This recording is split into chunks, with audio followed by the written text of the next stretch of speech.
জীবন মৃত্যুর পরিক্রমে মানুষের জীবন সাজানো গোছানো, তাই মানুষ কখনো জীবনে মৃত্যুর হাত থেকে পালিয়ে যেতে পারবে না। মৃত্যু তার অভিধান হয়েছে, মৃত্যু তার হবেই। আল্লাহ তাআলা পবিত্র কোরআনে ঘোষণা করেছেন, কুল্লি নাফসিন যায়িকাতুল মাউত, অর্থাৎ প্রত্যেক ব্যক্তির মৃত্যু স্বাদ গ্রহণ করতেই হবে। মৃত্যু কখনো কারোর ছেড়ে যাবে না, মৃত্যু কারোর কোনো জায়গায় রেখে যাবে না, তাকে অবশ্যই একদিন না একদিন মৃত্যুর স্বাদ গ্রহণ করতেই হবেন। আমরা আমাদের ইন্তেকালে এবং পরকালের জীবনে মুক্তি কামনা হিসাবে আমরা আল্লাহ তাআলার ইবাদত ভালো বন্দিকে হিসাবে জীবনটা পার করি। নামাজ, সৎ পথে চলা, সৎ নিয়মেই চলা, কোনোভাবেই কোনো নামাজ ছাড়া যাবে না। অবশ্যই তোমার সৎ পথে সৎ নিয়েতেই চলতে হবে, তারপরে তোমার মৃত্যুর স্বাদ অবশ্যই একদিন না একদিন গ্রহণ করতেই হবে। যার কারণে তুমি সবসময় চেষ্টা করবে আল্লাহর পথে চলা, আল্লাহর নির্দেশ অনুযায়ী চলা, নবীর তরিকা মতন। জন্মিলে মরিতে হবে, কি খবর তো রাখিবে। জন্ম ও মৃত্যুর পরিময় মানুষের জীবন সাজানো গোছানো হয়েছেন, তাই মৃত্যু বড় আঙ্গুল দিয়ে দেখিয়ে কোনো লাভ হবে না।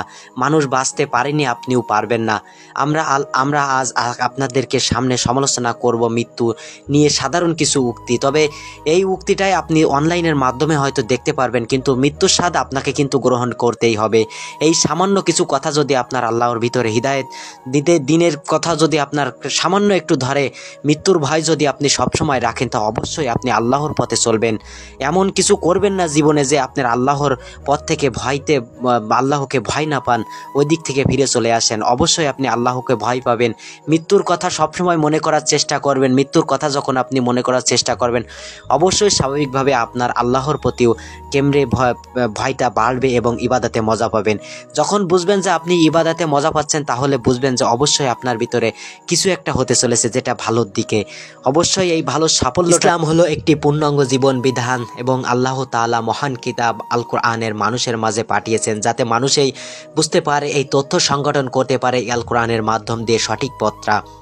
এবং আমাদের নবী, প্রিয় নবী হযরত মুহাম্মদ সাল্লাল্লাহু আলাইহি ওয়াসাল্লামকে পাঠিয়েছেন আমাদের মাঝে, যাতে আমরা তার অনুসরণ করে সুন্দরভাবে জীবন গঠন করতে পারি, আল্লাহর পথে চলতে পারি, আল্লাহর দেয় বাণী এবং উপলব্ধি করে যাদের সরল পথে চলতে পারি আমরা। ইসলাম মৃত্যুকে গভীরভাবে উপলব্ধি করিয়েছেন, মানুষের মাঝে ছড়িয়ে দিয়েছেন। আসলে মুমিন ব্যক্তিদের মৃত্যু হলো শহীদি মৃত্যু।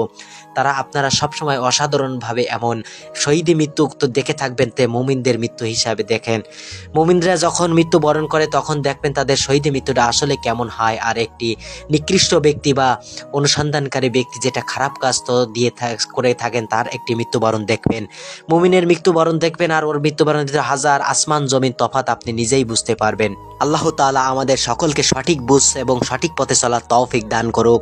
সবাই আমিন লিখে যাবেন। আর আমার এই চ্যানেল নতুন হয়ে থাকলে অবশ্যই ভিডিওটি একটা লাইক করে চ্যানেলটি সাবস্ক্রাইব করে দিবেন এমন ধরনের ভিডিও পেতে।